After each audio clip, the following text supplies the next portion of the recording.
Përgjigja negative e drejtësisë kundrejt studentëve shqiptar për jurisprudencën mund të jetë e fundit që Fillkov mund ta thotë si ministër. I pyetur nga gazetarët për interpelancë ndaj ministrit të drejtësisë, kryeparlamentari Afrim Gashi tha se një gjë e tillë ende nuk ka arritur në kuvent, por nëse arrin, do ta vendos para deputetëve. Sipas Gashit, për të ngritur interpelancë, duhen më së paku 5 deputet.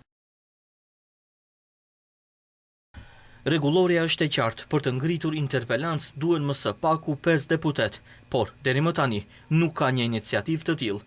Në momentin që do të kemi kërkesë, do ta vendosin në seancën e parë të radhës që do të mbahet. Veç kësaj, kryeparlamentari Gashi në brifingun me gazetarët deklaroi se ka mbështetur kërkesën e studentëve shqiptar, të cilët kërkojnë që provimi i jurisprudencës të jetë edhe në gjuhën shqipe. Ai deklaroi se e drejtë e studentëve është që të zgjedhin se në çfarë gjuhe do ta kryejnë provimin, sepse një gjë të tillë u lejon ligji për përdorimin e gjuhëve.